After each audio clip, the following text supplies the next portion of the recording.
que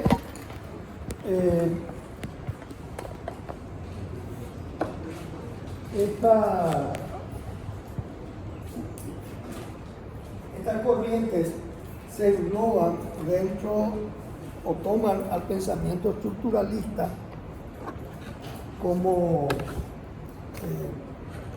inspiración o como referencia, por lo cual forman parte del grupo de estructura, del capítulo de estructura.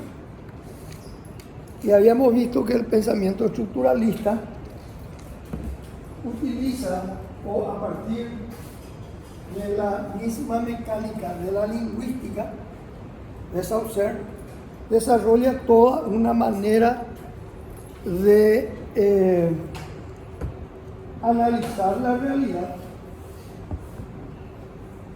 en el mundo contemporáneo, y esa manera de analizar la realidad es una manera mucho más compleja que la que proponía el racionalismo. Habíamos hablado de que el racionalismo hablaba de una cuestión de llegar a la verdad a través de la simplificación, que es básicamente lo que la simplificación y el análisis de las partes simplificadas, que es básicamente el método propuesto por Descartes, ¿verdad? Y Lévi-Strauss, el gran referente del estructuralismo, plantea de que ese método es un método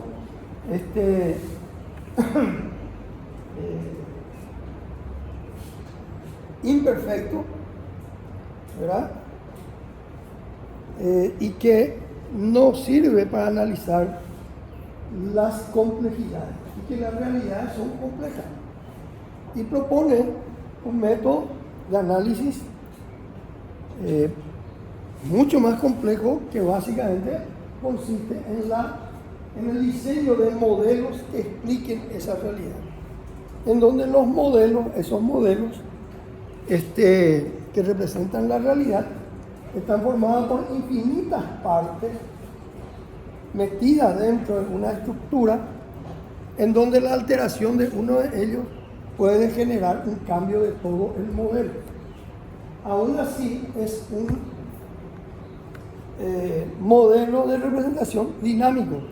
¿Qué quiere decir eso? Que está en permanente cambio, no es inmutable. Y vimos cómo esa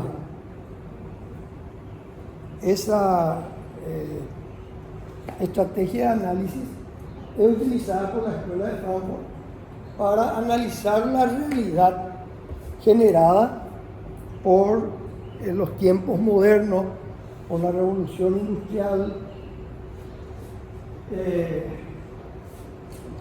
por la situación sociopolítica, tecnológica y de producción, y de cómo eso se traduce en una realidad cada vez más masificada, en donde se dejan de lado, en el arte, por ejemplo, los conceptos tradicionales como la originalidad, la individualidad, y se pasa a una situación en donde se masifican no solamente la producción, la oferta artística, sino también los gustos a través del manejo de los medios de comunicación. Todo esto tiene que ver con la lingüística o con la estructura lingüística esencialmente que fue desarrollada por Saussure, en el sentido de decirnos que el lenguaje, que es un acuerdo entre todos, un consenso, está formado por una parte común a todos, que es la lengua, y una parte individual, que es la lengua, que es colectiva, y una que compartimos todos, y una parte individual, que es el habla, ¿verdad? Entonces vimos también que para romper con este maniqueísmo del arte, que deja de ser una producción, que deja el ámbito revolucionario que siempre ocupó la arte, para pasar a ser nada más que un producto de consumo, es decir, una mercancía, vimos que los grupos de arte de acción, para romper con este maniqueísmo, ponen énfasis más en el proceso antes que en el resultado final, a fin de evitar de que ese resultado final se convierta en una mercancía de consumo o en una mercancía que implique el manejo tendencioso y motivado de las clases dominantes. En este caso, las clases relacionadas al capitalismo, al mercantilismo, a quitarle un provecho económico a una manifestación que hasta ese entonces no era, o por lo menos no estaba metida dentro de los canales de la comercialización y de la comercialización y del comercio en general, ¿verdad? Bueno, eso en resumidas cuentas y rápidamente de lo que hablamos en la clase pasada.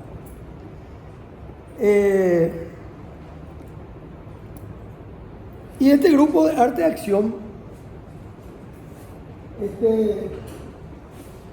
por lo general, a fin de evitar eso, habíamos visto que rompían, no solamente no ponían énfasis en el resultado final, sino que ese resultado final también rompían para que no quede nada. Ahora bien, el grupo de la crítica tipológica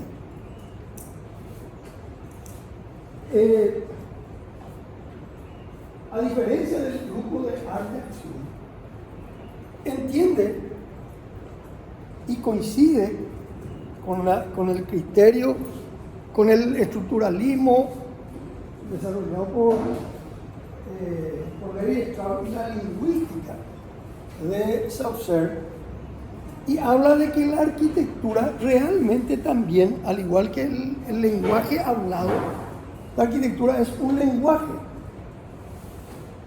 y que así como el lenguaje hablado, la arquitectura también está formada por un acuerdo, un consenso, ¿verdad?, que hace que todos participemos de ese acuerdo y que podamos, al hacer referencia, entendernos.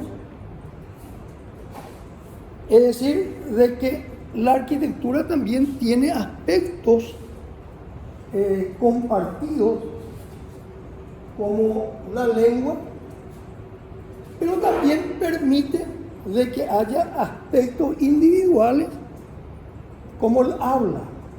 Pero esos aspectos individuales tienen que desarrollarse dentro de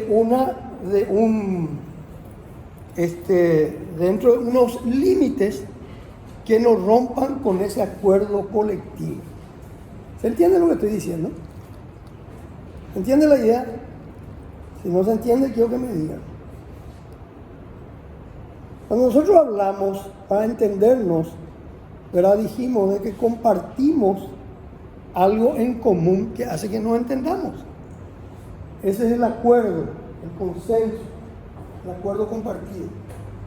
Pero que ese acuerdo no significa que todos hablemos de la misma forma. Que hay gente que va a poner mayores o menores énfasis en ciertas cuestiones, que incluso hay cuestiones de fonética o físicas que impiden que el lenguaje o la pronunciación de cada uno sea idéntico. Pero sin embargo, eso no impide que todos compartamos el mismo lenguaje, el mismo idioma. En la arquitectura pasa lo mismo.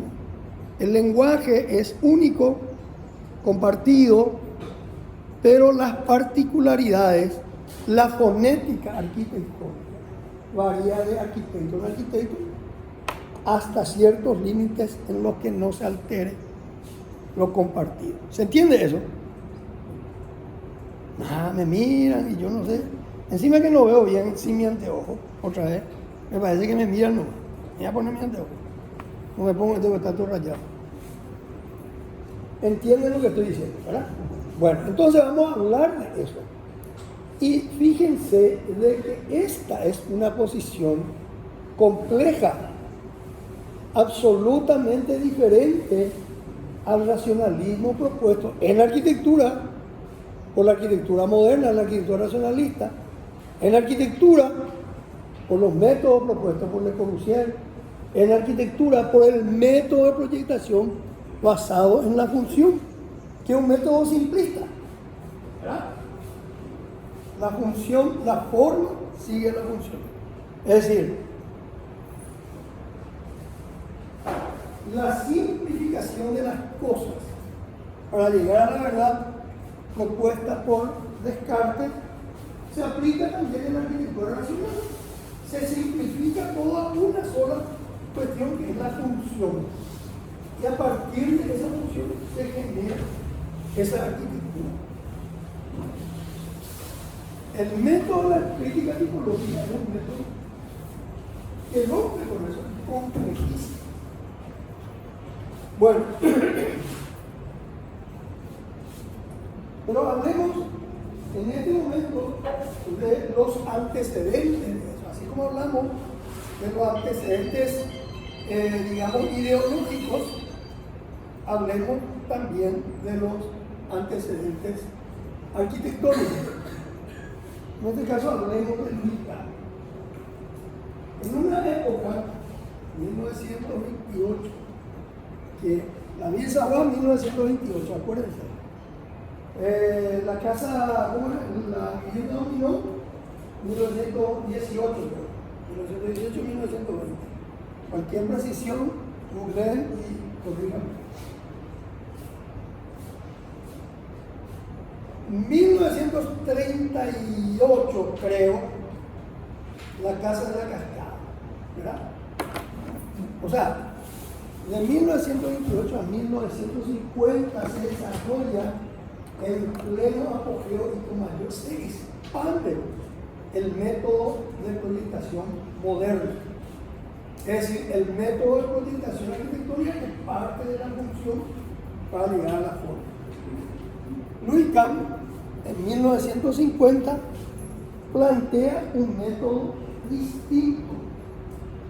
Y ese método planteado por Louis Kahn, ¿verdad?, es un método que básicamente significa readaptar la arquitectura con la historia.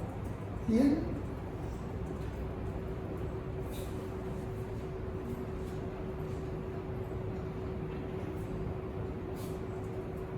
Bueno, ahí va.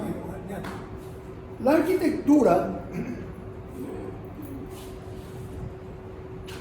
propuesta por la arquitectura moderna implicaba el proyecto arquitectónico partiendo de la base de la función como si antes no hubiese nada, ¿verdad? No había historia, no había pasado, no había nada. Louis Kahn plantea al revés, plantea de que hay que mirar la historia, qué es lo que ya se hizo, entender la historia e incorporar esa historia al proyecto. Coincide en esto con lo que ustedes habrán visto en el planteamiento de los arquitectos de Milán, en el realismo cultural de Ernesto Nathan Roger y el grupo RBTR, la Torre de Nazca, que plantea mirar un poco la historia. Y Louis Kahn tiene como antecedente que, por un lado, en la facultad, cuando él se formó, estudió con un arquitecto academicista. Es decir, él estudia en 1920 y pico, y le enseña todavía el movimiento moderno en los Estados Unidos, no era fuerte, todavía no había inundado la escuela de arquitectura. Entonces él estudia, él proyecto con un arquitecto formado en la Escuela de Bellas Artes de París y le enseña el método de proyectación basado en el academicismo. Una imagen muy que representa esa idea del academicismo, aquella imagen en blanco, en donde se ven diversas tipologías de arquitectura clásica. Es como un catálogo de arquitectura clásica hecha por el arquitecto Durand en el siglo XIX, que básicamente lo que buscaba era estandarizar las respuestas de la arquitectura a las distintas necesidades de las actividades que iban a encerrar, es decir, vivienda, no vivienda, colegios, universidades, museos, hospitales, etcétera, etcétera.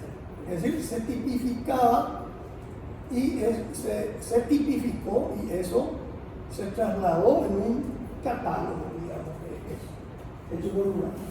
Eso formó parte de su formación, de la escuela en donde se formó. Además de eso, los viajes son importantes, los viajes, ¿verdad? No es solamente una cuestión de diversión, no es una cuestión de salir del ámbito en donde uno está, sino también una cuestión de aprendizaje. Tenía un profesor, cuando nosotros teníamos la facultad en el centro, en España, casi Perú, mi profesor nuestro, que es un historiador, nos decía que para un estudiante de arquitectura, cualquier viaje a San Lorenzo era un viaje. ¿Por qué? Porque uno podía aprender de otras realidades. Volvemos a lo que siempre hablamos, hay que tener capacidad de asombro, hay que saber mirar, hay que tener la posibilidad de mirar. Bueno, Louis Kahn tuvo la capacidad de mirar las obras de arquitectura en Europa y extrajo en su catálogo, para su catálogo formativo, las distintas obras, no solamente de la arquitectura clásica, sino de todos los periodos, ¿verdad? La arquitectura románica, la arquitectura de la Roma clásica, la arquitectura gótica, la arquitectura mozárabe, la arquitectura del barroco, del renacimiento, etc. ¿Alguien me puede decir citar la obra italiana? Rápidamente. El Panteón de bueno. Panteón de Roma, después.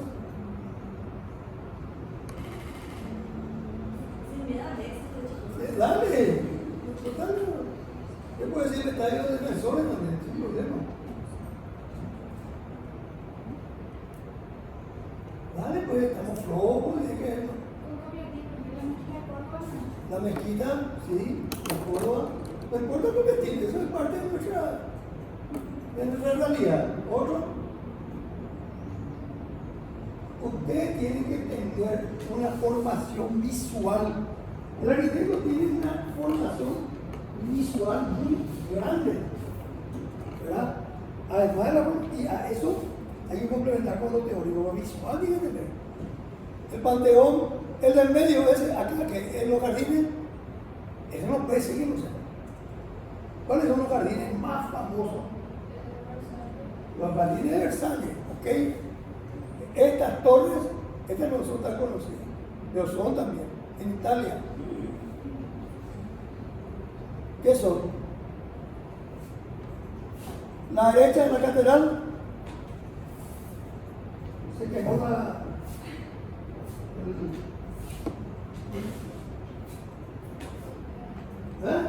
¿cuál fue? La Notre Dame.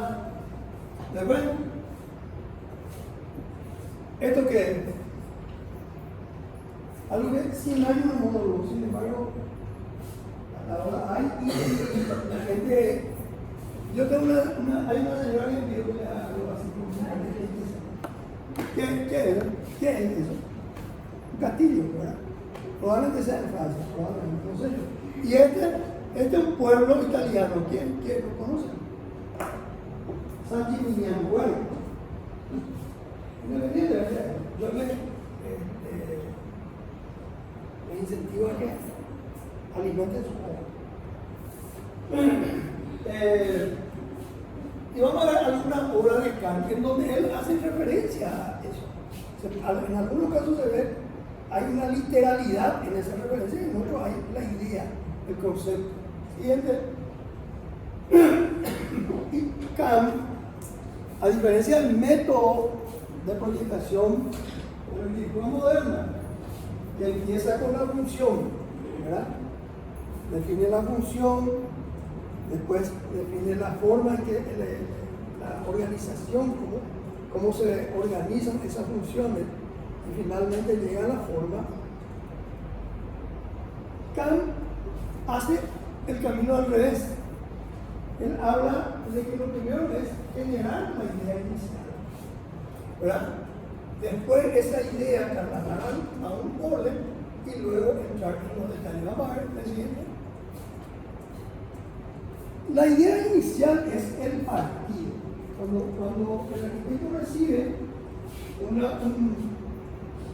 pedido de desarrollar determinada obra, él tiene un catálogo, ¿verdad?, de cómo resolver esa obra. Acuérdense, la lengua y el habla. Él tiene un catálogo de parte de la lengua, un catálogo que compartimos todos, ¿verdad? Eso él define con la idea inicial, el partido. Entonces, si ustedes ven ahí arriba, el rayado inicial.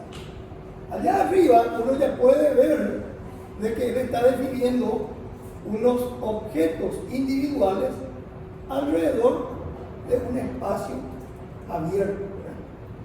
Esa es la idea inicial. Esa idea inicial probablemente coincida con las ideas, con otras obras ya hechas. Ya tenía que hacer una llamada de urgencia.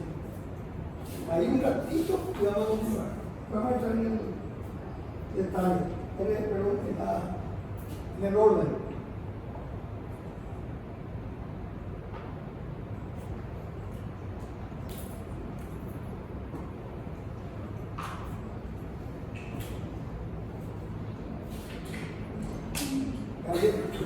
Estoy en clase. ¿Qué clase?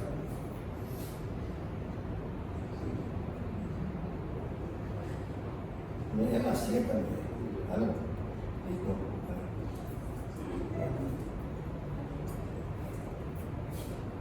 Entonces, una vez que se tiene la idea inicial, fíjense allá, por ejemplo, en el de abajo ya, similar ahí arriba, ¿verdad? Por ejemplo, define escuela, dice, después dice corredor, dice ambulatorio, dice el patio. Y eso traslada a un primer diseño que viene a ser eso, que es un diseño en donde el orden está dado por la geometría. Y esa geometría es una geometría también con intención.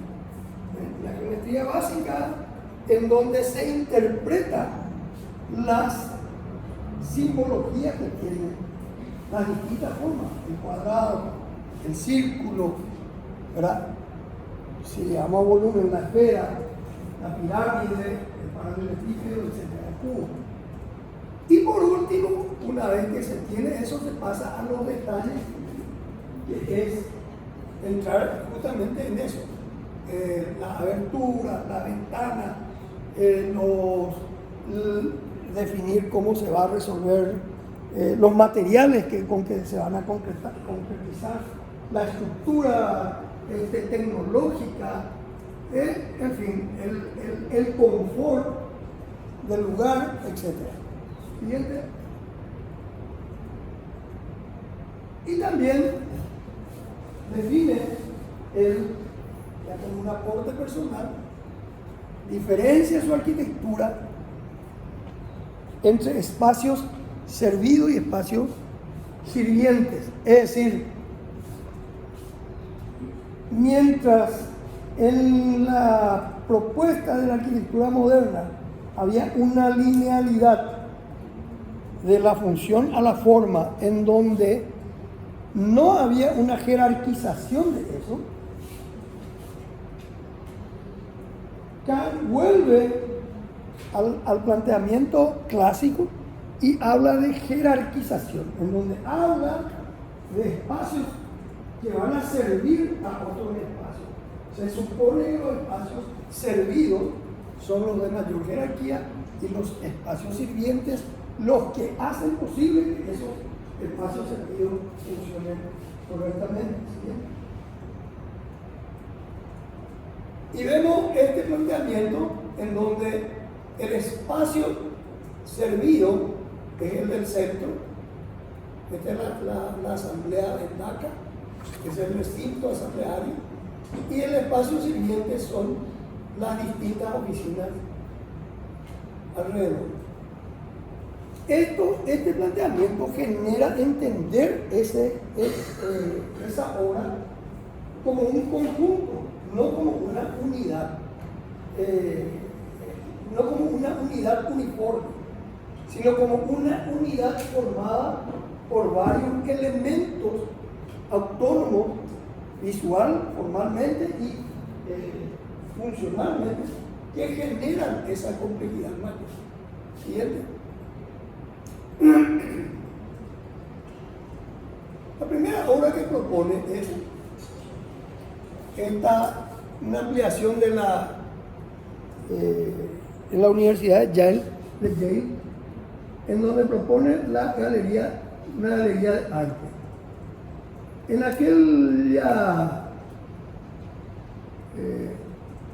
en la diapositiva de la derecha, ahí arriba, van a ver de que hay unas preexistencias, hay unos edificios anteriores, y esos edificios anteriores están hechos dentro de un historicismo ecléctico, hasta que quiere ecléctico, ¿verdad? Y si bien hay poca diferencia en tiempo entre uno y otro, 50 años nada más, sin embargo cada uno resolvió de una manera distinta. Entonces cuando Kant, que mira la historia, que sabe ver la historia, que propone volver a la historia como inspiración, toma esas referencias como condicionantes, digamos, para insertar su obra. Uno creería de que esa obra nueva tendría que dialogar formalmente, o tener arco, o tener frontispicio, etc., para unirse a los otros. Sin embargo, él plantea una obra absolutamente moderna, de fachada lisa, en donde la comunión con la otra obra se da a través de la altura, del volumen, de lo compacto que viene a ser esa obra, y de los colores dados directamente por el material. Entonces, siguiente. Y mientras en la calle es una fachada, digamos, ciega, compacta, haciéndose eco de la referencia de los vecinos al lado de los padres, se instala. Al otro lado, ¿verdad?, se genera una fachada totalmente acristalada, como una arquitectura, como si fuera una arquitectura de Mies van der Rohe, en donde aparece la estructura de hormigón, metal y vidrio. Siguiente. Y se genera acá se ve con mayor nitidez eso, ¿verdad? O sea, ¿qué es lo que él dice? ¿Qué es lo que en esta primera obra ya se puede ver? Vamos a inspirarnos en la historia, pero no copiemos la historia. Vamos a tomarle como referencia la historia, pero no copiemos esa historia. Es decir, hablemos el mismo lenguaje, pero no hablemos como se hablaba hace 200 años. Hablemos como hoy, con una contemporaneidad, pero hablemos el mismo lenguaje. Es decir, respetemos el habla, respetemos la lengua, pero el habla tiene que ser el habla de este tiempo. ¿Ok? Bien. En un laboratorio, Richard también plantea, acuérdense de esa imagen de ese pueblito San Gimignano, en donde las torres, ¿verdad? Había varias torres. Esta es una referencia literal de esa, pero es una interpretación de la historia, formalmente, ¿verdad? Ahora, esas torres realmente son unas torres que cumplen una doble función. Por un lado son unas torres que sirven a los espacios principales, que son cuadrados, y liberan todo, y por otro lado son unas torres que estructuralmente liberan la carga del medio y lo sostienen en la periferia. Eso permite de que todo el laboratorio adquiera una dinámica espacial adecuada a la función, ¿verdad?, de que se va a desarrollar y que puede ir variando. ¿Se entiende eso? Entonces ven la isométrica, ¿verdad?, que las bandejas, los cuadrados, son unas bandejas libres, en tanto en la periferia se ubican las torres que son invariantes, que son las que sostienen estructuralmente, formalmente, funcionalmente, los laboratorios. Siguiente. Y esto implica, desde el punto de vista tecnológico también, una gran investigación y un gran adelanto para realizar esto. Fíjense, en las esquinas están ausentes y hay un tremendo voladizo en la esquina porque se sostiene por las columnas en donde van las torres, ¿verdad? Esas torres, las torres implican un envoltorio de las columnas que sostienen ese edificio. Y estas van a ver ahora en la estructura cuando estudien, pero estructura tecnológica, no estructura filosófica.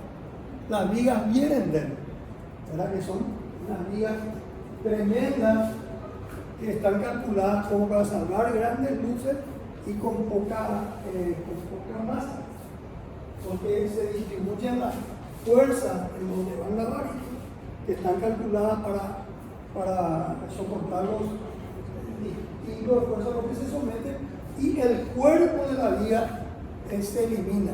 Entonces son como vigas perforadas. Siguiente.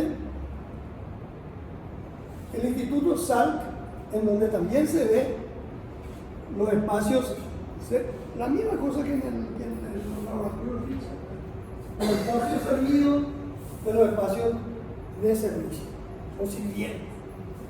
Y acá hay algo interesante de cómo también, además de esa jerarquización, de esa organización, aparece nuevamente la referencia a la historia, sobre todo cuando dispone las dos alas del edificio en torno a un espacio central que no se ve. ¿Qué pasó?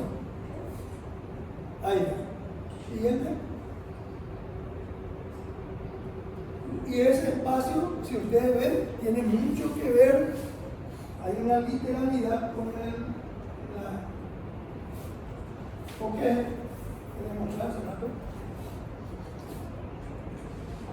¿O lo ven ustedes? Con los jardines de Versalles, que es una de las características del Renacimiento. ¿Dónde se pierde la perspectiva en el Renacimiento? ¿Dónde? El horizonte, alias, en el infinito. ¿Qué es lo que genera acá Luis Kahn? Para hacer eso, el recurso, ¿cómo generas? Por ejemplo, acá, en un espacio donde hay árboles, donde hay entornos, ¿cómo generar esa idea? Y lo que él hace es elevar, ¿verdad? Hay una gran plataforma de tal forma que el entorno inmediato se pierda, el entorno pasa a ser el cielo. Entonces, esto está sobre una plataforma que viene a ser el estacionamiento, ¿verdad? En la área dura del instituto y permite que se genere esta perspectiva. Otra vez, forzada aún más con esta axialidad que está dada por este canal, el canal de agua. Eso va y cae al fondo. Pero hay una intencionalidad. A lo que quiero llegar es, si ustedes se fijan, en toda esta obra, hay una intención que va mucho más allá que responder simplemente a la función. Entender que la arquitectura es un planteamiento que entiende que la arquitectura no es solamente una respuesta a la función. O sea, es una nueva mirada, no basta con que funcione. Eso no asegura de que la arquitectura sea buena. Entonces hay una complejidad mayor que condiciona esa arquitectura y que otra vez implica engancharse con lo que uno tiene como lenguaje, en la memoria. ¿Qué es lo que uno tiene cuando nosotros hablamos? Y compartimos ese lenguaje? Bueno, ya voy a volver a la clase anterior. Habíamos dicho que la unión del signo lingüístico que designa un concepto con un signo, habíamos dicho que eso se da en el cerebro, en la mente, ¿verdad? ¿Se acuerdan ustedes? Que hace que yo entienda de que esta es una botella y que el concepto de la botella es mucho más complejo porque implica un recipiente para contener líquido, etc. Pero al ver yo ya sé que es una botella. El signo es el símbolo, o el signo, es esto, y el concepto es que es un contenedor. Esa unión se da en el cerebro. Y esa unión de esas complejidades se multiplica por millones de palabras. Lo mismo se propone para la arquitectura. Entonces, ¿qué significa que nosotros compartamos, que todos sepamos que esa es una botella? ¿Qué significa eso?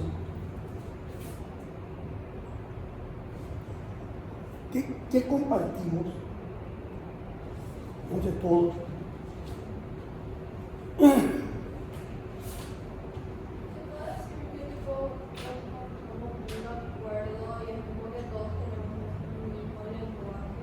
Sí. Y ese lenguaje ya estaba cuando nacimos, ¿verdad? A nosotros nos enseñaron nosotros o mi generación, o tu generación, incluso mi generación se puso antes de acuerdo y la generación de mis padres se puso antes de acuerdo. Eso ya estaba cuando yo nací, cuando vos naciste ya estaba. Entonces, ¿qué compartimos?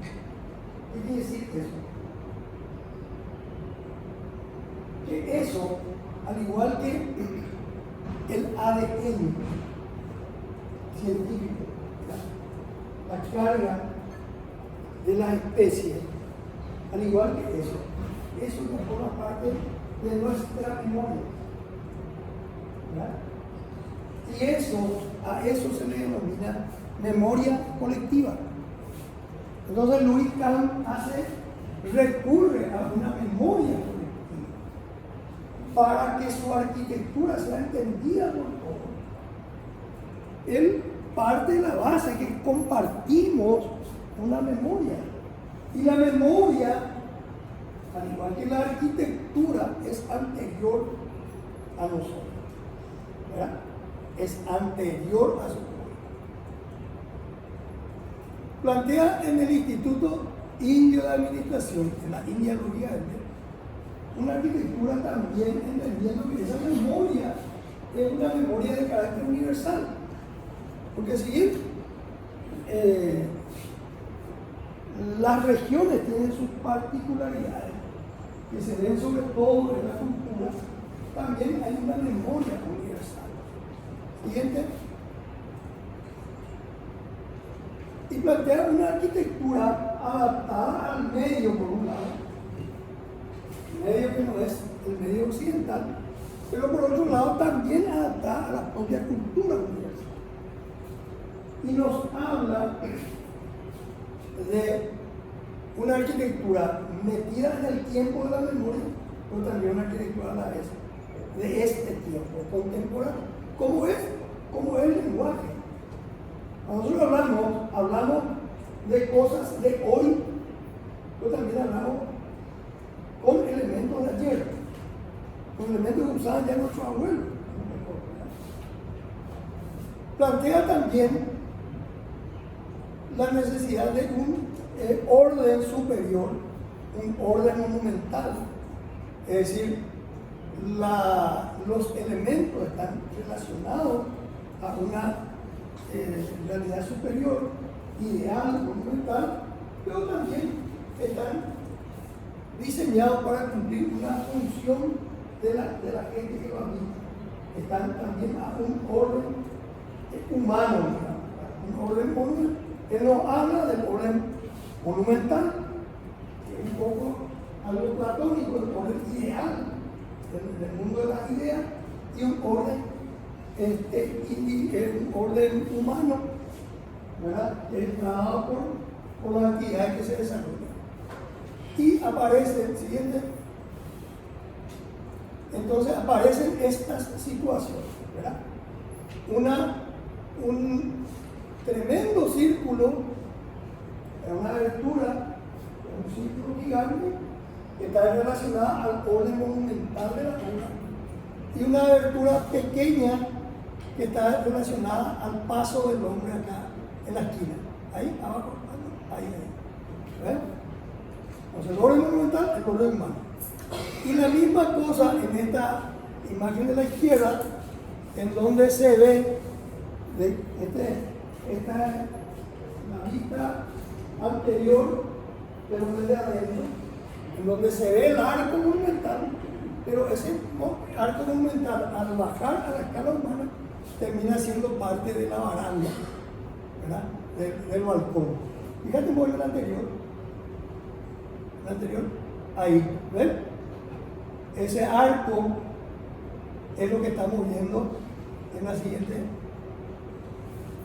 Ahí. ¿Ok? Bien.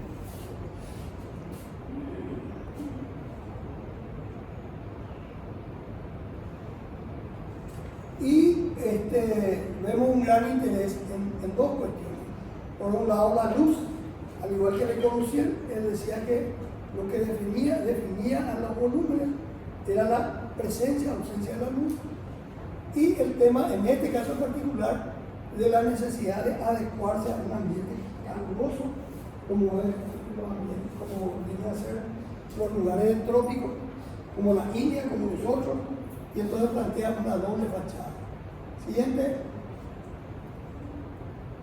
Y esto ya vimos la asamblea en Bangladesh, ¿verdad? El espacio central y los servidos y los espacios sirvientes alrededor. Cada uno de los espacios sirvientes adquiere una forma particular, ¿verdad? Con unas horadaciones, una abertura particular. Cada uno es una individualidad puesta alrededor de un espacio central para formar algo más complejo. Siguiente. Y se generan estas visiones, ¿verdad?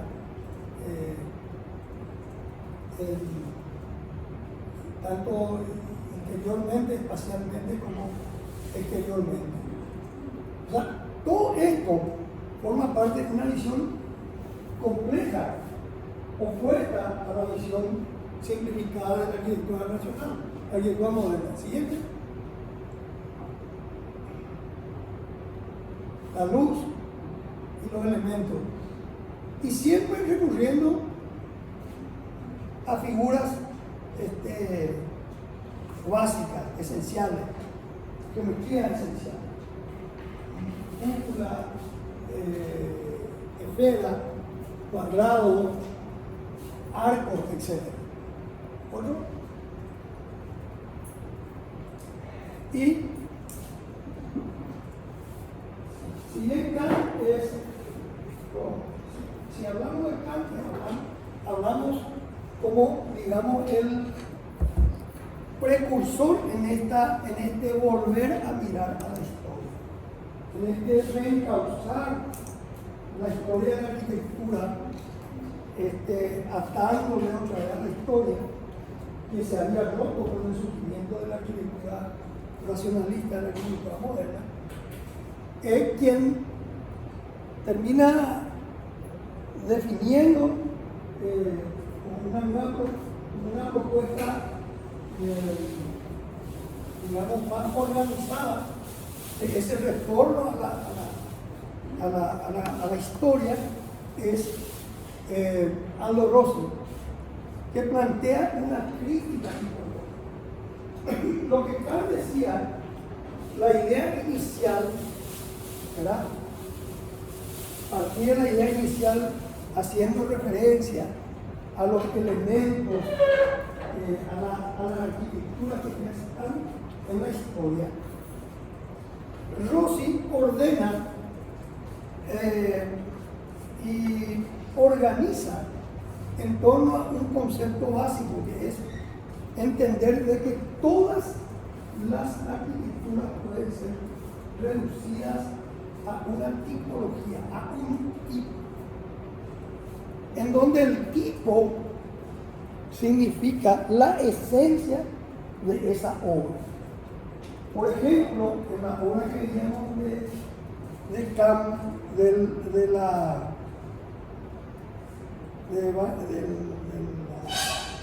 de la asamblea en Dhaka, ¿verdad? En Bangladesh, eso podría ser un tipo de una arquitectura desarrollada en torno a un espacio central, ¿verdad?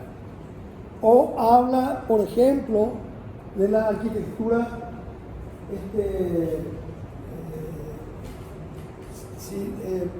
por ejemplo, la arquitectura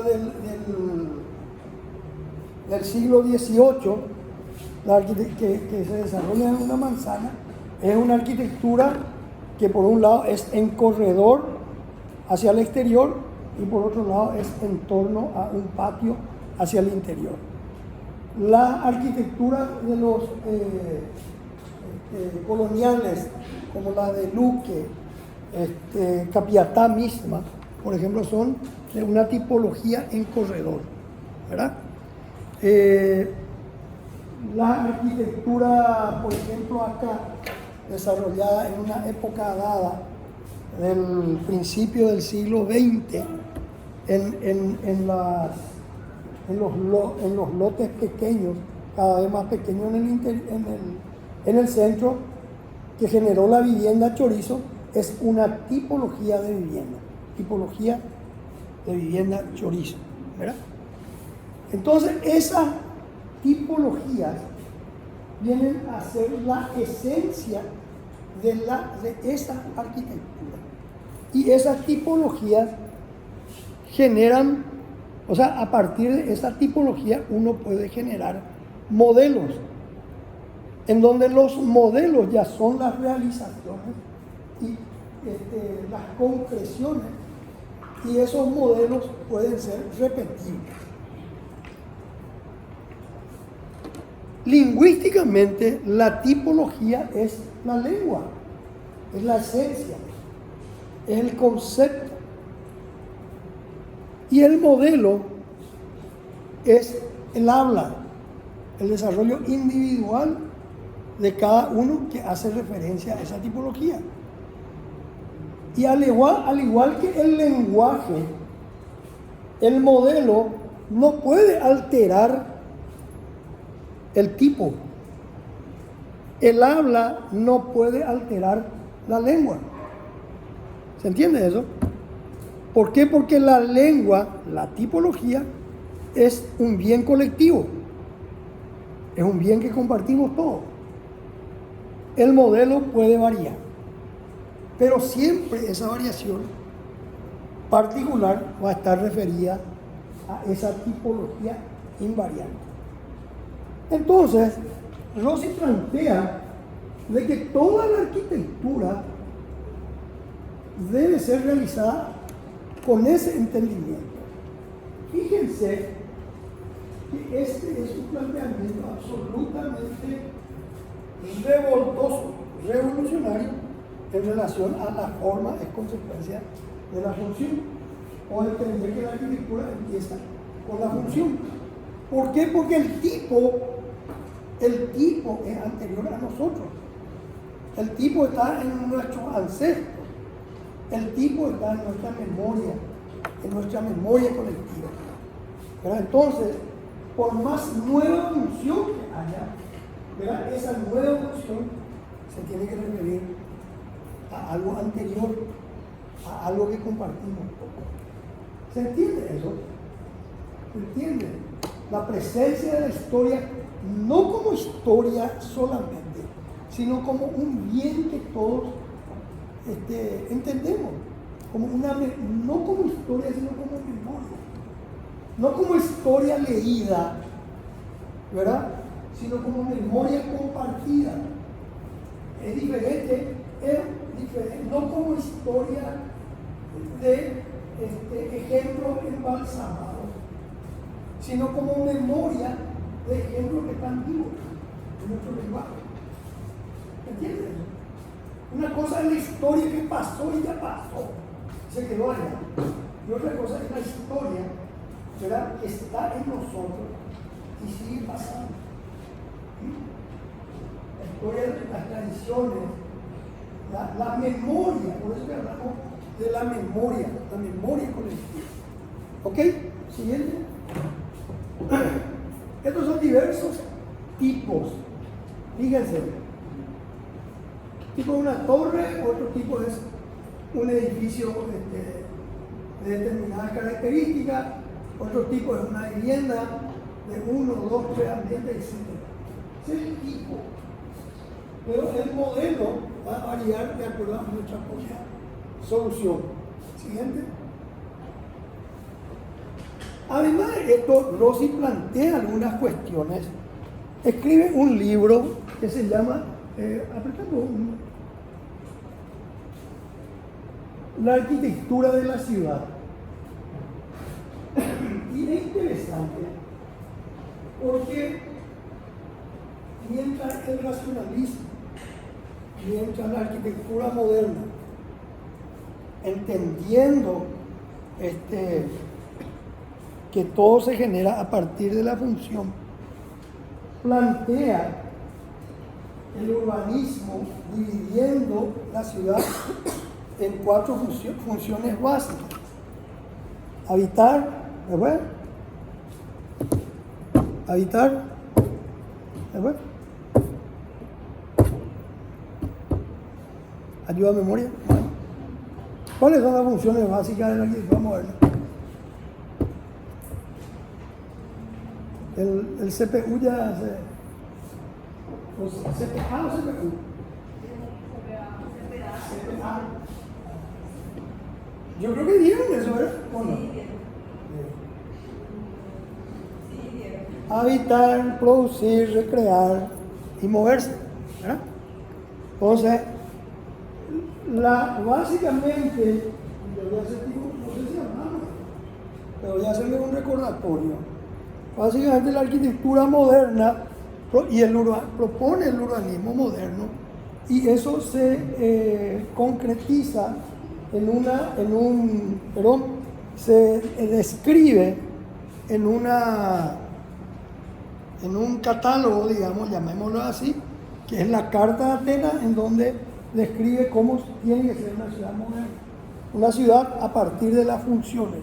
Y eso se concretiza, se ejecuta fundamentalmente en una ciudad cercana acá, que es la ciudad de Brasilia, en donde se divide todo en base a esas funciones. Además de eso, la arquitectura moderna plantea que a partir del diseño básico, de un elemento básico hasta la complejidad mayor que es la ciudad, todo se realiza siguiendo el mismo proceso a partir de la función.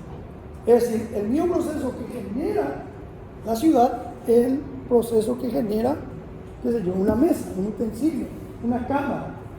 Y otra vez, desde el punto de vista de la mecánica proyectual, otra vez todo está relacionado al hábitat humano, que a su vez está relacionado a la unidad básica que viene a ser la habitación. Es decir, toda la complejidad está relacionada a la cama, el espacio necesario que ocupa la cama, la habitación de una persona. Eso se multiplica, se genera una vivienda, la vivienda se multiplica, se generan unos apartamentos, los apartamentos se multiplican, se genera un barrio, los barrios se multiplican, se genera una ciudad. Eso es básicamente lo mismo que trasladar de manera inversa, ¿verdad? O de manera literal, perdón, la misma mecánica que nos propone Descartes, ¿verdad? La simplificación de las cosas y el generar las complejidades a partir de la multiplicación de esa simplificación, de esa unidad simplificada. Rossi, al igual que muchos, pero Rossi es el que ordena esa idea de muchos, plantea de que la arquitectura, la ciudad es una sumatoria del módulo básico de la habitación que genera la vivienda. O sea, el proceso pues es la habitación, la vivienda, el barrio, veamos uno, la ciudad. Rossi plantea al revés, ese módulo básico, la vivienda, la arquitectura, es consecuencia de la ciudad. ¿Qué quiere decir eso? Que la arquitectura acá en San Lorenzo no necesariamente va a ser igual a la arquitectura allá en Asunción, o la arquitectura allá en Capiatá, o allá en el Chaco, que sé, ¿verdad? Entonces, mucho menos va a ser igual a la arquitectura en Europa. Entonces, la arquitectura tiene que ser entendida en relación a la ciudad. Después plantea, no voy a seguir el orden, ¿verdad? Después plantea que la ciudad no se ordena en relación a las funciones, sino que la ciudad se estructura en relación a hitos. Y el resto es el área residencial. ¿Y qué son los hitos? Los hitos son aquellos elementos que nosotros colectivamente designamos y que compartimos como representativos. Son nuestros símbolos de la ciudad. En Asunción, ¿qué sería, por ejemplo, un hito? ¿Qué sería un hito? El Panteón de los Héroes, ¿ok? ¿Otro? El Palacio de López. ¿Otro? La Catedral. Otro. Estamos todos en el mismo lugar. ¿Otros lugares? El mismo lugar. Cabildo. El centro histórico, ya. Ahí le fundí la imaginación. El centro histórico. Otros hitos que estructuran nuestra... Centro histórico. También, no, está bien. Está bien la respuesta, pero quiero nomás abrir la imaginación de ustedes. No que se queden solamente en aquellos hitos igual. El hecho de que ustedes se acuerden de eso ya significa que compartimos eso. Pero no se queden solamente en esos hitos evidentes que están en el centro histórico. Piensen en el resto de la ciudad. ¿Qué otros hitos hay? Algo que daría como referencia. Claro. Cerca del Panteón. El cementerio, ¿ok? Muy bien, el cementerio. Una etapa de la vida es la muerte, o la conclusión de la vida. Y tiene una carga emocional, una carga histórica, una carga de memoria. La Recoleta compartimos todos. Otro, el jardín botánico, área de recreación. Otro, no, Asunción. Paraguay sí, Asunción.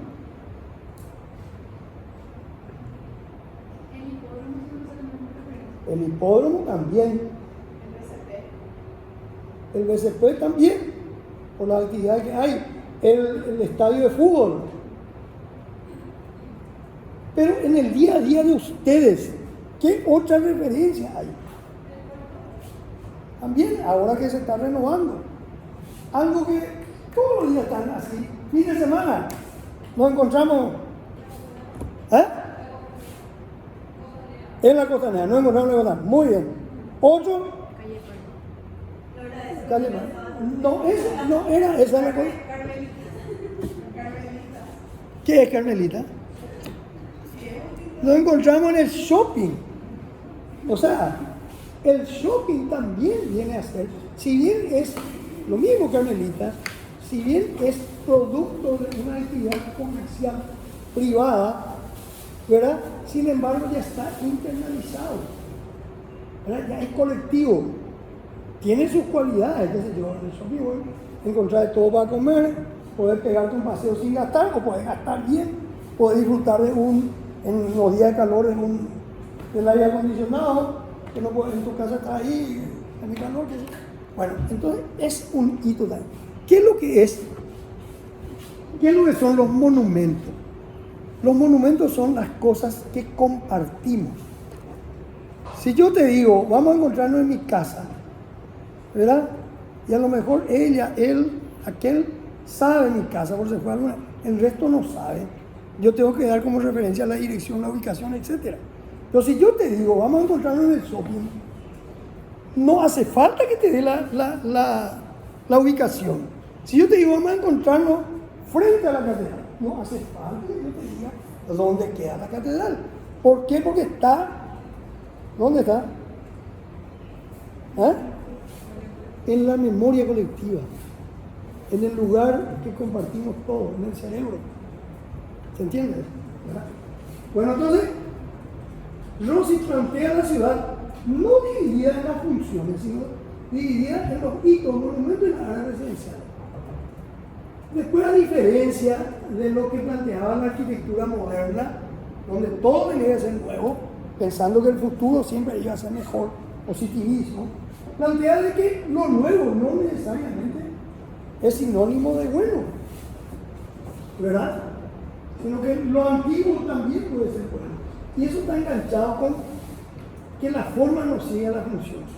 En el sentido de que, y sobre todo en Roma, en Italia en general, que tiene una carga histórica muy grande, hay edificios que fueron proyectados para una cuestión, para una función, ¿verdad? Valga el término, y terminan cumpliendo otra función. La ópera de París, por ejemplo, ¿verdad? Sigue siendo una ópera, pero todo en la parte baja es un lugar de esparcimiento. En Buenos Aires, Puerto Madero, ¿verdad? ¿No? Galpones que fueron construidos para el depósito de los barcos, del puerto, terminan siendo hoy un lugar de esparcimiento por un lado, pero otra vez un lugar habitacional. O sea, van cambiando. Y ejemplos como eso hay muchos. Yo creo que en Bruselas hay una catedral que se convirtió en una biblioteca. En Buenos Aires está el Ateneo, ¿no? El Ateneo, que fue primero creado, o sea, proyectado como teatro, después se convirtió en cine, teatro, terminó siendo una biblioteca, una de las 3 bibliotecas más importantes del mundo, librerías más importantes y librerías del mundo. Entonces, ¿qué es lo que nos demuestra, por ejemplo, claro, que la forma no sigue la función? Y después algo muy importante que está relacionado, sobre todo a la forma en que los grupos de arte de acción, acuérdense, los grupos de arte de acción ponían énfasis en el proceso, ¿verdad? Más que en el resultado. Rossi nos habla de que realmente el proceso no es importante, el proceso es el acontecimiento.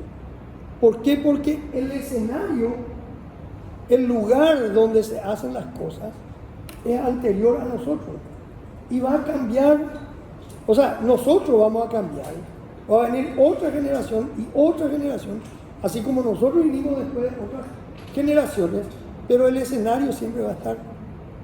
¿Por qué? Porque es parte de nuestra memoria. Entonces nuestras actividades, los acontecimientos pueden cambiar, pero el escenario va a ser el mismo. ¿Ok? Siguiente. Y hay algo muy interesante también cuando él habla de la ciudad. Que la ciudad no solamente debe ser entendida analizando las actividades, las funciones, sino que como parte de esa memoria, ¿verdad? La ciudad no es otra cosa que una adecuación a lo largo del tiempo del hombre al sitio. La ciudad era originariamente la ciudad era un sitio sin la presencia del hombre. El hombre fue teniendo presencia en la ciudad y adecuando la ciudad a sus diversas necesidades. Y esa adecuación pasa a formar parte de la memoria de la ciudad. Lo que de la ciudad nos llega a nosotros es la historia de la ciudad.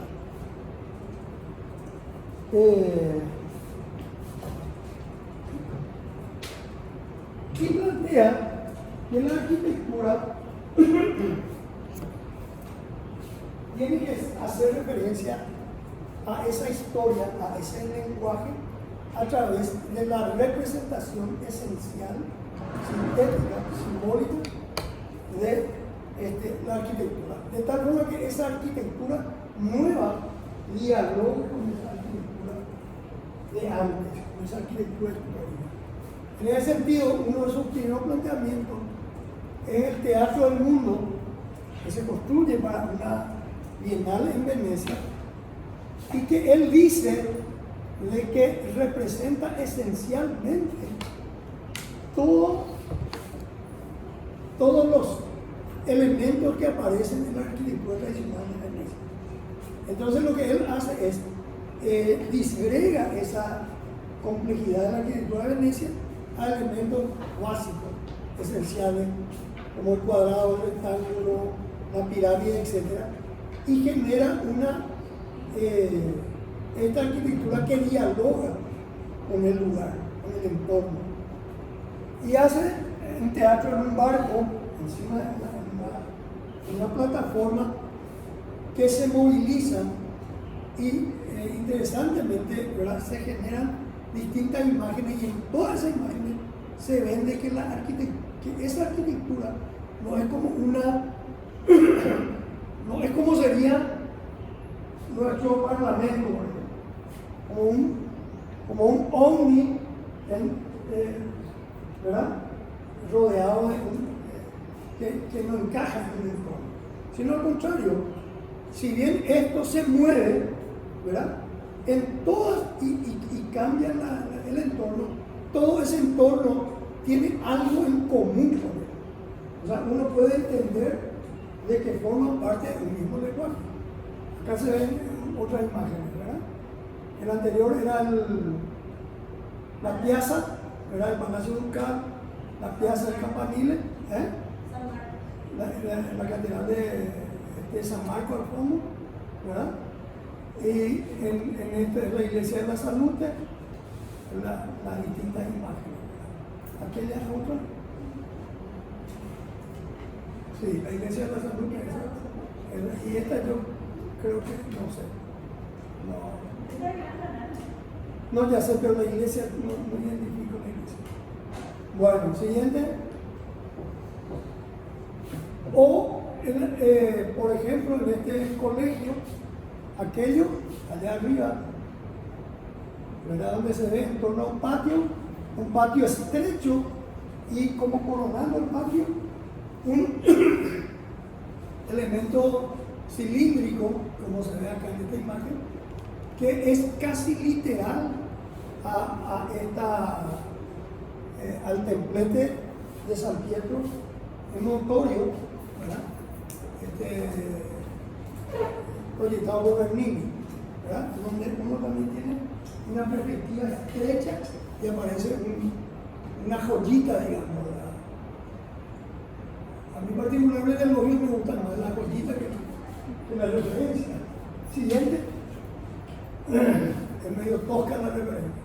O las escalinatas, ¿verdad? Que tienen sentido monumental, clásico, que aparecen también en esta misma obra. Siguiente.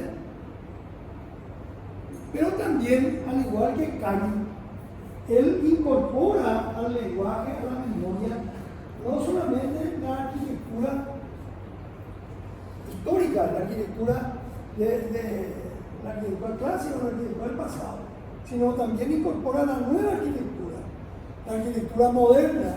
Entonces aparece en este complejo de cementerio, ¿verdad? Aparece un elemento cúbico con una ventana repetitiva, como haciendo referencia a la arquitectura moderna, ¿verdad?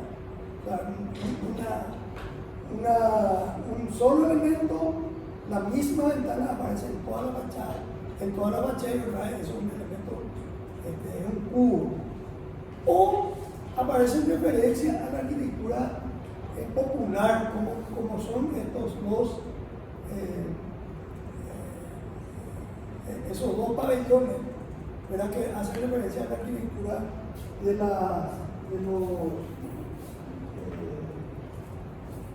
las zonas rurales, en donde la gente vivía arriba y abajo tenía su área de producción, su depósito y su lugar de trabajo. Aquello viene a ser, esto viene a ser los lugares donde se colocan los nichos. No sé si hay creo una imagen interior. Esto y esto, ¿se dan cuenta? ¿Verdad? Es casi literal la referencia. Siguiente. O esto que viene a ser un edificio, un barco con un edificio de vivienda, en donde lo que parecería ser el elemento principal, el lugar principal, el acceso, está marcado por la chava, por las dos columnas, en realidad solamente está en relación a la forma del edificio, porque el acceso está ubicado en el extremo izquierdo. Siguiente. Y mientras aquello, y cómo hace referencia a distintos entornos. Esto viene a ser una composición de una manzana que hace en Berlín, en donde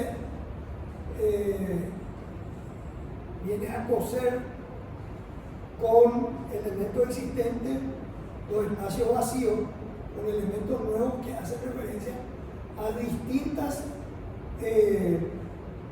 distintas formalidades, pero manteniendo una coherencia en cuanto a la altura, en cuanto a determinados elementos formales, ¿verdad?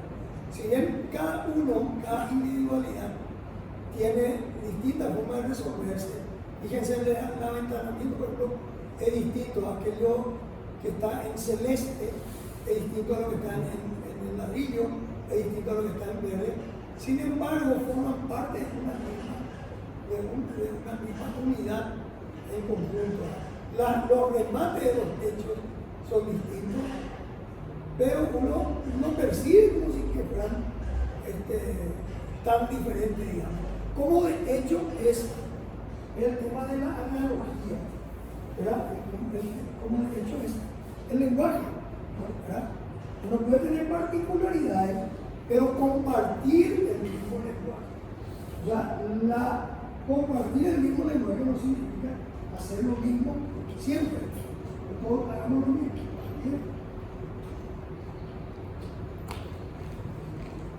¿Bien? Y acá se ve mejor el complejo, como les decía, en aquello de arriba.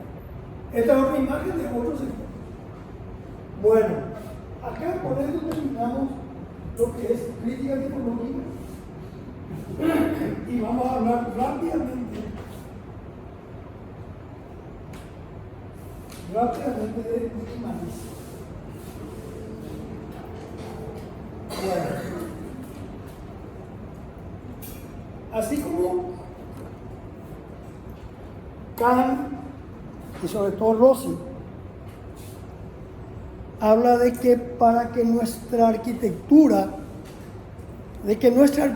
es parte de un lenguaje compartido, y para que se entienda eso uno tiene que hacer referencia, al igual que el lenguaje hablado. Para que se entienda esa arquitectura yo tengo que hacer referencia a ese lenguaje compartido. Los minimalistas entienden de que el lenguaje puede ser simplificado a su esencia, y que la esencia de ese lenguaje es lo que hace que perviva a través del tiempo.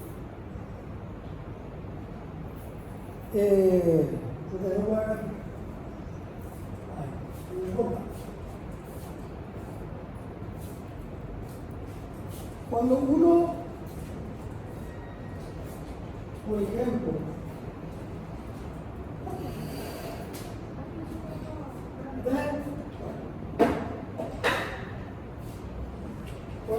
dibuja,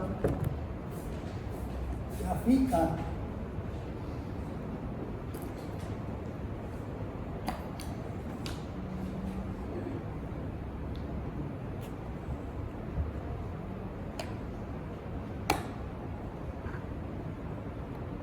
hace una representación literal de una realidad, ¿verdad?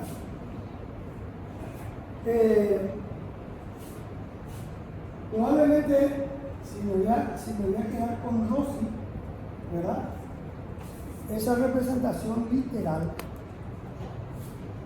yo voy a volver una tipología de esta. Y voy a hacer algo así, ¿verdad? Que va a ser distinta esta tipología a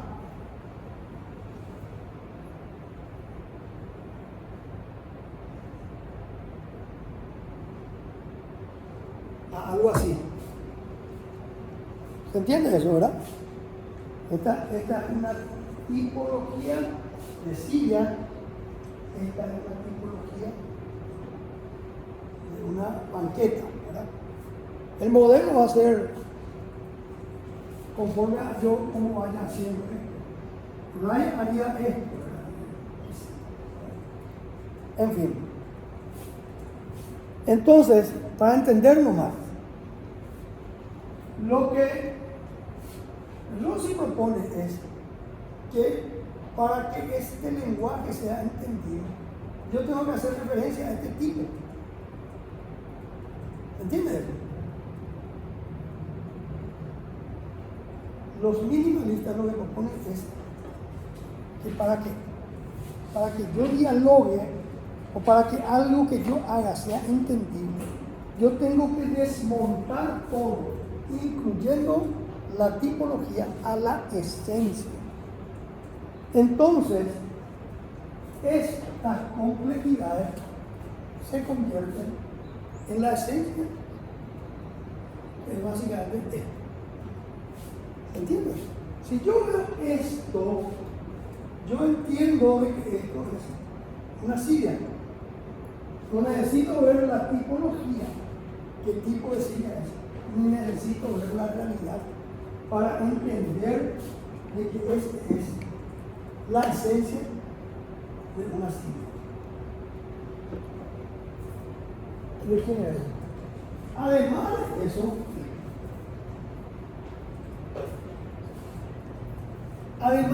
eso, se plantea de que esto puede representar, y voy a decir a lo mejor un disparate cuando no soy técnico en muebles, una silla Luis XIV, como una silla Brewer, ¿verdad? El abocado, o como una silla Macintosh o Ryan. Esto le representa todo. Esta es la esencia. No importa la particularidad. Entonces, el minimalismo, y hay que ubicar en el tiempo, llega en un momento en donde el mundo del arte, el mundo de la arquitectura, está saturado de información, saturado de estímulos gráficos. Ya habían venido Andy Warhol con la cultura pop, ya había venido Robert Venturi con su formulación del pato, ¿verdad? De la casa pato, etc. Ya había venido aprendiendo en la vega con los carteles, todo es estímulo visual.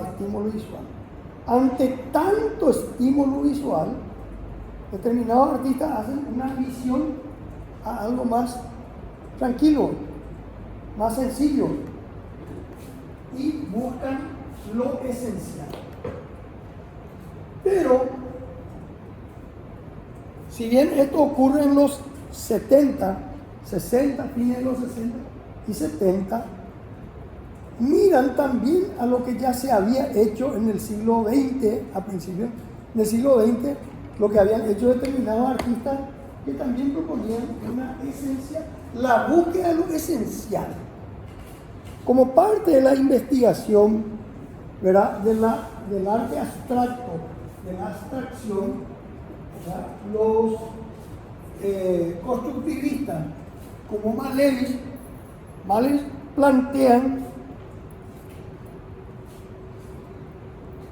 un arte que desprovisto de cualquier carga simbólica, en donde no se represente a nada, sino el arte sea tal cual en sí mismo.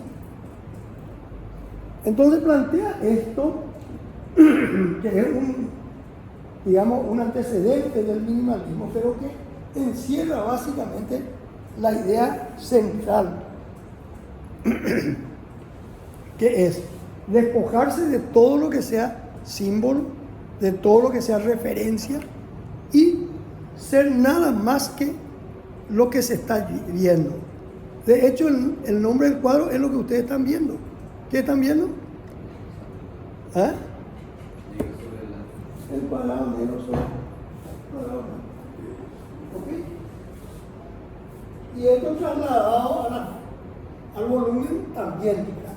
Me parece otro elemento que luego forma parte de una de las mecánicas del minimalismo, que es el tema de la repetición. ¿Entienden? Y la búsqueda de esa esencia, la búsqueda es desmontar todo a lo más que se pueda simplificar todo hasta el último grado de la esencia, que de alguna manera se representa con estos cubos conformados por espejos que prácticamente desaparecen porque reflejan el entorno en el que están colocados. O sea, la esencialidad llega al punto tal de que se vuelve inmaterial, como en este caso. Inmaterial visualmente.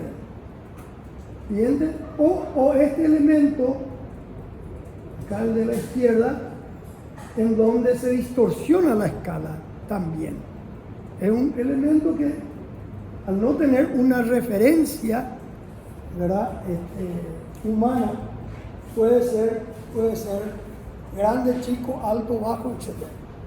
¿Entiendes? Y en la arquitectura el principal referente es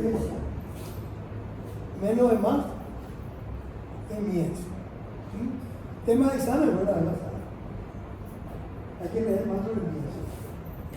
Pero tiene como un antecedente a eso. Sí, sí. Es un antecedente y acuérdense, no es minimalista, es un antecedente. ¿De qué año es esto? Una labor paradigmática que hizo Morata para el mundo. ¿De qué año?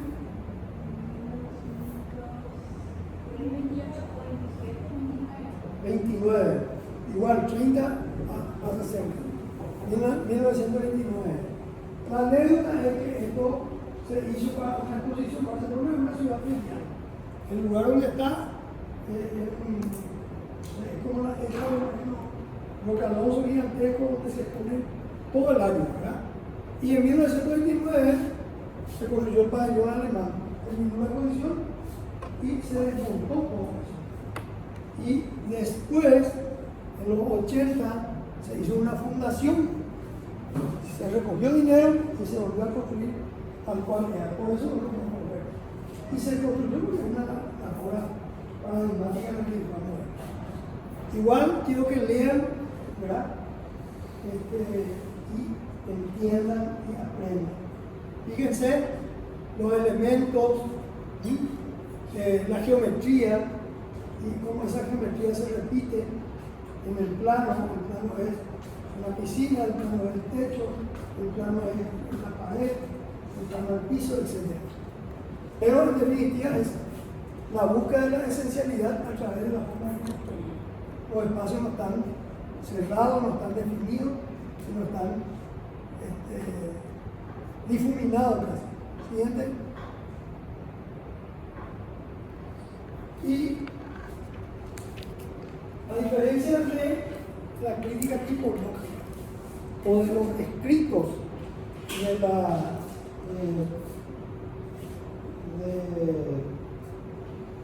la escuela de Frankfurt,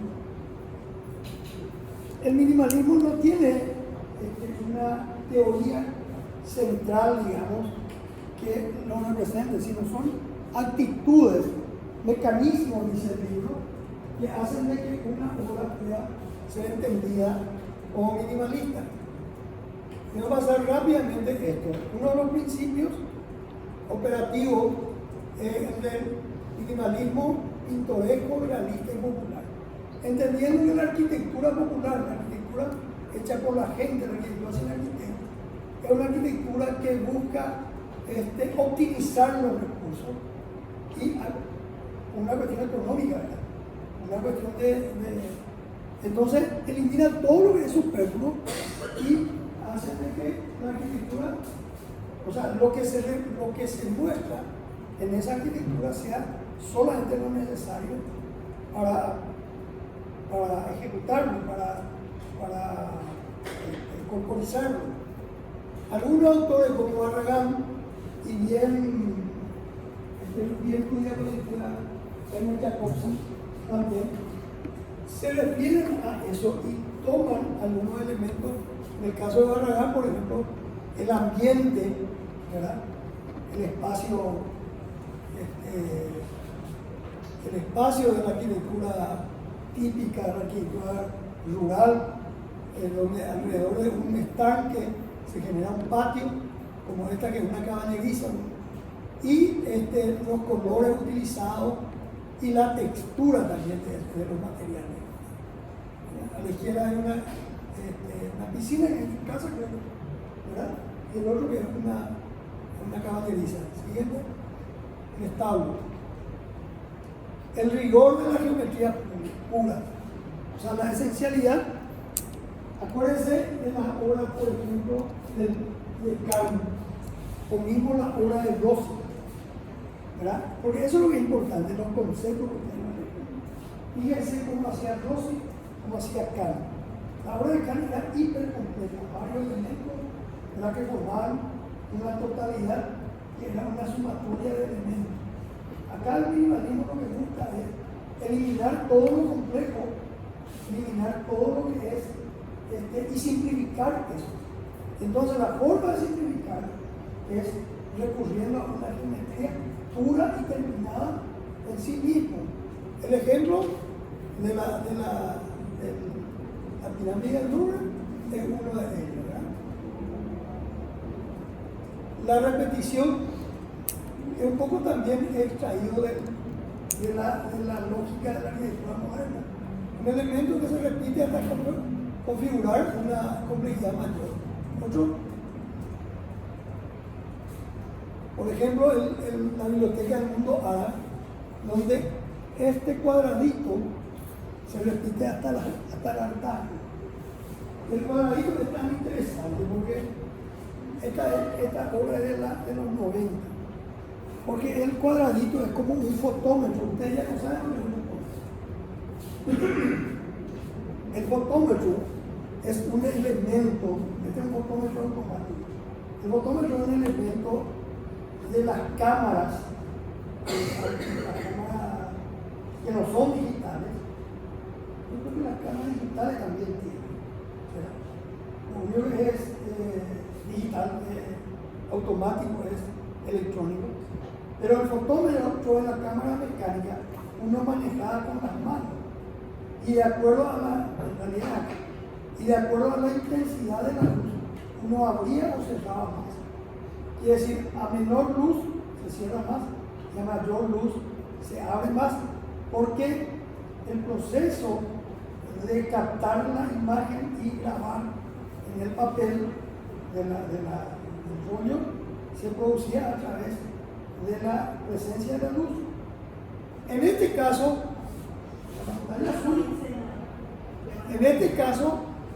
el fotómetro es la misma cosa, que de acuerdo a la intensidad de la luz se va abriendo o se va cerrando más. Fíjense, el cuadradito termina en un redondito. Ese redondito se abre o se cierra más para regular la intensidad de la luz, para proteger los papeles que están guardados, para que la luz no le dañe a esos manuscritos que se están ahí. Entonces, cuando hay mucha luz, se cierra totalmente, y a medida que pasa y hay menos luz, se va abriendo. Bueno, ese elemento es un elemento significativo, tecnológico, contemporáneo, ¿verdad? Generó, repetido varias veces, generó todo el conjunto de la biblioteca del mundo árabe. ¿Siguiente? Y esta precisión técnica de los materiales se aplica también a los otros. Es decir, nada puede ser realizado si no se tiene una precisión técnica, ¿verdad? Acá hay una obra muy interesante como la caja allá de Barcelona, ¿verdad? Esta obra que es de Stephen Hall y esto otro que no sé qué es, ¿verdad? No me está hablando. Pero la precisión aquella, por ejemplo, esa obra, parece como que esa obra es una obra nueva puesta en donde había una obra patrimonial que parece que está flotando. En realidad se conservó toda la fachada del edificio y ese edificio es como que se levantó, pero que está levitando. Pero en realidad toda la obra nueva, que es lo que se ve arriba, es lo que se le está sosteniendo a ese edificio. Y entender una cuestión de alta tecnología. Siguiente. la unidad y simplicidad que es básica, ¿verdad? O sea, no hay complejidad, no hay, acuérdense de Kant, acuérdense de Rossi, no hay elementos varios que se unan, no, es una cuestión sencilla, simple, se busca lo más sencillo posible, lo más simple, pero eso no quiere decir que no tenga una alta carga sensitiva, como en este caso, por ejemplo, la forma en que un mismo tema, una iglesia, es planteada por los arquitectos. Barragán, por un lado, en donde el elemento principal del ritual católico o del rito católico, el elemento principal es el símbolo principal, que es la cruz que representa al cristianismo, ¿verdad? Está desmaterializado y prácticamente tiene presencia por la sombra que proyecta una cruz que el diseñador recién y en el caso de Ando, ¿verdad? La cruz se pierde con la naturaleza, como decirlo, bueno, el elemento que representa a Dios está ahí metido con Dios, que es la naturaleza, tipo Raya, el mismo cuerpo de Dios en la tierra. Acá es interesante lo de la cultura japonesa, ¿verdad? Aquello es en México, esto es en Japón. En Japón se construye esta iglesia católica, pero como si fuera un elemento de recreación,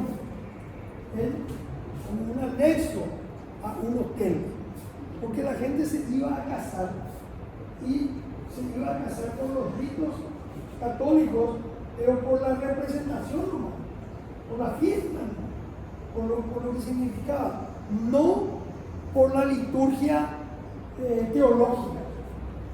Entonces es como si se hiciera un teatro, ¿verdad? Un lugar de diversión, etc. Sin embargo, lo que Ando hace es captar esa esencialidad, o sea, captar la fuerza que tiene el misticismo que tiene la religión a través de la representación de esta esencialidad. ¿Siguiente? Unidad y simplicidad, de vuelta en relación a lo anterior, ¿verdad?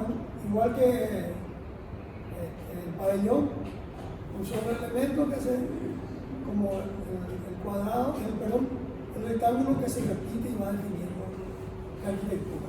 Siguiente. Distorsión de la escala. El mismo diseño puede ser para para que cumplan distintas funciones. Puede ser una mesa, puede ser un estante, puede ser un mueble o puede ser un edificio, ¿verdad? Siguiente. La autorreferencialidad, que es que la arquitectura se acaba en sí misma, se sustenta en sí misma. Entonces genera sus propios espacios, genera sus propios ambientes, que aparentemente alejados sin referencia directa al entorno. Sin embargo, la arquitectura minimalista tiene también, y contradictoriamente en este periodo, tiene mucha referencia también al entorno. Si bien es autorreferencial, genera su propio ambiente, su propia referencia, también hace referencia al entorno. Lo que hace de que, a diferencia de, por ejemplo, la arquitectura moderna de los 30, ¿verdad? Esta arquitectura mantenga un diálogo cercano con el entorno en el que está ubicado, a pesar de esa autorreferencialidad. ¿Siguiente? Bueno, esto representa el puro presente en el sentido de que lo que se quiere es de que esto, ¿verdad?, al despojarle toda la referencia a determinadas épocas, ¿verdad?, esto puede hacer actuar hoy como dentro de 100 años o como hace 100 años. Siguiente. Y reiterativamente la búsqueda de lo esencial. El cuadrado negro sobre el fondo blanco. Es decir, desmontar todas las complejidades para llegar a lo que más allá de eso no se puede desmontar, lo esencial, lo básico. Siguiente. Y el papel activo del espectador. Se parte de la base de que no toda la información está dada a través de la percepción, sino que el espectador tiene que establecer a través de la inteligencia, tiene que componer esa percepción a través de su propia inteligencia. Es decir, poder ver el cuadrado negro sobre el fondo blanco, pero ese cuadrado negro sobre el fondo blanco, vos, conforme a tu intelecto, vas a percibir de distinta manera. O vas a entender una cosa, en algunos casos va a ser el cuadrado negro sobre el fondo blanco y punto, ¿verdad?